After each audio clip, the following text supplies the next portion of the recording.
ձեռք բերեք իսպանական բարձրորակ սալիկների լայն տեսականին, սկսած 1 քառակուսի մետրն ընդամենը 3300 դրամից։ Մանրամասները idealsystem.am։ Հաջորդ փուլով օֆերտայի համակարգն ենք ներդրել, այդ ընթացքում ամեն անգամ աղմուկներ սոցիալական ցանցերում էլեկտրոնային առողջապահության համակարգն ենք զարգացել։ Հիշում եք աղմուկները, որ վա, ես էլեկտրոնային դեղատոմսեր ես, ինչա, մարդկանց եւ այլն եւ այլն։ Եթե մենք էլեկտրոնային դեղատոմսի համակարգ չունենայինք եւ այդպիսի բարեփոխումներ չունենայինք, այսօր երկինք էլ թռնեինք, չենք կարող ունենալ առողջության ապահովագրության համակարգ։ Եվ բոլոր այն բարեփոխումները, որ ցավոտ են եղել, որ մեզ քննադատել են, այդ ամեն ինչը մենք կներեք բուլդոզերով ճանապարհ ենք հարթում դեպի այսօրվա արդեն իսկ հաստատված անշրջելի իրողություն։ Իսկ այդ իրողությունը մենակ քաղաքական կարգախոս չի։ Ես արդեն ասացի, կյանքի միջին տեղողությունը այդ բուլդոզերի աշխատանքի ընթացքում Հայաստանում հասել է 78.6։ Սա դեռ առողջության ապահովագրության համակարգը ներդրված չի, այլ ընդամենը մենք քայլում ենք դեպի այդ ուղղությամբ։ Եվ արդյունքում ինչ ունենք։ 2017 թվականի համեմատ առողջապահության բյուջեն Հայաստանում Հանրապետությունում 2.6 անգամ աճել է, 157%-ով աճել է։ Եվ հիմա հիմնական խնդրեմը, որի մասին մենք սովորաբար խոսում ենք, թե դե կառավարությունը էլի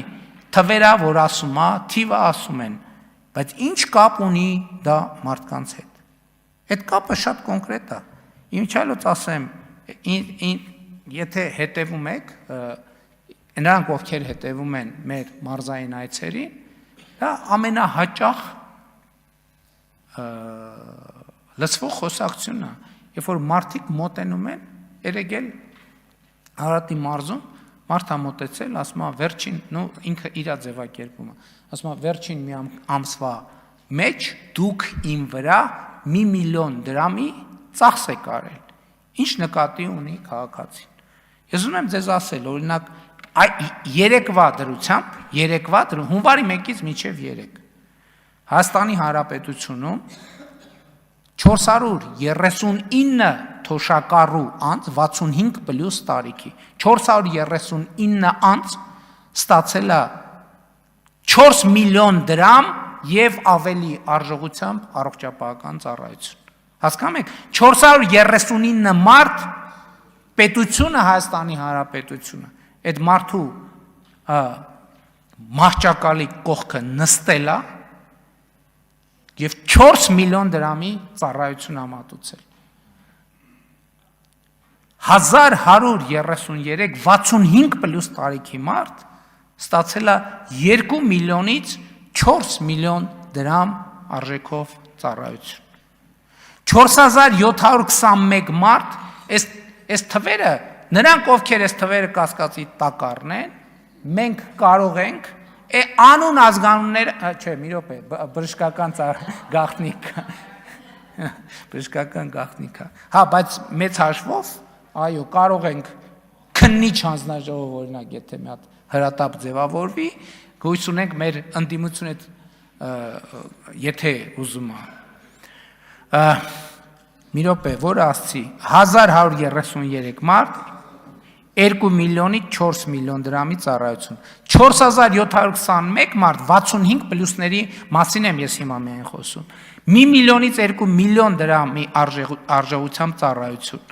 9129 մարդ 500,000-ից 1 միլիոն դրամ արժեքի բժշկական ծառայություն, 41286 մարդ 100,000 դրամից 500,000 դրամ առողջապահական ծառայություն, 41356 մարդ 50,000-ից 100,000 դրամ արժեքով առողջապահական ծառայություն, 141566 մարդ մինչև 50,000 դրամի առողջապահական ծառայություն։ Այստեղ տարբեր հիմնականում վերջին սեգմենտը դեղերն են եւ փոքր կոնսուլտացիաներ, հետազոտություններ եւ այլն եւ այդպես շարունակ։ Եվ ընդհանուր առմամբ 3 ամսվա մեջ մենք 34 միլիարդ 110 միլիոն դրամ ծառայություն ենք մատուցել 239,630 65 պլյուս տարիքի անձանց։ Ուզում եմ ձեզ ներկայացնել նաև սոցիալական ամենատարբեր խմբերի ստացած ծառայությունների վիճակագրությունը։ Մասնավորապես սոցիալական տարբեր խմբերի անապահով, հաշմանդամություն ունեցող անձ եւ այլն եւ այդպես շարունակ։ 153 անձ ստացել է 4 միլիոն դրամ եւ ավելի առողջապահական ծառայություն։ Հաշմանդամություն ունեցող կամ աղքատության կամ ծայրահեղ աղքատության մեջ գտնվող մարդը Հայաստանի Հանրապետությունում ստացել է 4 միլիոն դրամ պլյուս արժեքով ծառայություն, 153 այդպիսի մարդ։ 236 այդպիսի մարդ ստացել է 2 միլիոնի 4 միլիոն դրամի այդպիսի առողջապահական ծառայություն։ 1097 մարդ այդ սոցիալական տարբեր խմբերի 1 միլիոնից 2 միլիոն դրամ ծառայություն։ 2152 մարդ 500,000-ից 1 միլիոն դրամ ծառայություն։ 12661 մարդ 100,000-ից 500,000 դրամի առողջապահական ծառայություն։ 9890 մարդ 50,000-ից 100,000 դրամի առողջապահական ծառայություն։ 41401 մարդ մինչև 50,000 դրամ առողջապահական ծառայություն։ Այսինքն ես հիմա հասկացա, որ ինձ չի հաջողվի, եթե ես իմ ամենակ առողջության ապահովագրության մասին խոսեմ, ելույթը կավարտվի։ Հիմա այստեղ առողջության ապահովագրության հատվածը ընդհատում եմ եւ անցնում եմ ուրիշ կենսաթոշակների բարձրացմանը։ Հարգելի գործընկերներ, հաճույքով եմ արձանագրում, որ մենք կենսաթոշակառուների սոցիալական ապահովության ոլորտում ունենք պատմական նվաճում։ Հայաստանի Հանրապետության պատմության մեջ առաջին անգամ կենսաթոշակառուների կողմից ստացվող եկամուտը ավելին է, քան նվազագույն սպառողական զամբյուղը, որը կազմում է 61760 դրամ վերջին տվյալների համաձայն։ Մենք թոշակները բարձրացրել ենք եւ մեր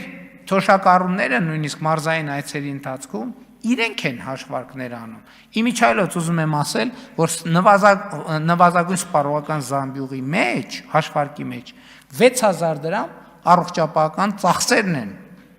Այսինքն, այս էլ եթե այն արդեն մի կողմ դրեցինք, իհարկե 63-ից 65 տարեկանների համար այլ հաշվարկ է գործում։ Բայց այս էլ ինչի ենք մենք հեղափոխությունից 8 տարի անց այս նվաճումը արձանագրում, որովհետև մենք հետևողականորեն գնացել ենք այս ճանապարհով։ Մենք նախ նվազագույն թոշակն ենք կրկնապատկել 2019 թվականին։ Հետո մենք հաջորդ քայլով նվազագույն կենսաթոշակը համապատասխանեցրել ենք նվազագույն պարենային զամբյուղին, որպեսզի համոզված լինենք, որ Հայաստանի Հանրապետությունում պատկերավոր ասած սոված թոշակառու չկա։ Հիմա մենք դա ապահովել ենք նաև նվազագույն սպառողական զամբյուղը եւ սա հիրավի պատմական ձեռքբերում է թոշակառուների սոցիալական ապահովության ոլորտում։ 2023 թվականի հունվարի 1-ից մենք ամբողջությամբ վերափոխեցինք մինչև 2 տարեկան երեխաների խնամքի նպաստը ներդրեցինք նոր համակարգ։ Մինչև այս նպաստը ստանում էին միայն աշխատող եւ արձակուրդի մեջ գտնվող մայրիկները։ Մենք 2 բան արեցինք։ Առաջինը մենք նախ այս նպաստի բազային դրույքաչափը մեծացրեցինք 28000 դրամից դարձնելով 31700 դրամ, այստեղ թվերի մեջ եթե մի քիչ խառնեմ ներողեք, բայց չեմ խառնում, եւ հաջորդիվ ուրիշ որոշում կայացրեցինք։ Մենք այս ծրագիրը բացեցինք բոլոր մայրիկների համար, անկախ նրանից նրանք աշխատում են թե չէ։ Ավելին գյուղական վայրերում ապրող եւ աշխատող մայրիկների համար այդ նպաստը սահմանեցինք կրկնակիից ավել 69100 դրամ։ Եվ մեկնարկի պահից մենք այս ծրագրով 74.7 միլիարդ դրամ ենք հատկացրել այս ծրագիրը իրականացնելու համար։ Եվ ուզում եմ նաև ընդգծել, որ տեսեք թոշակների ավելացման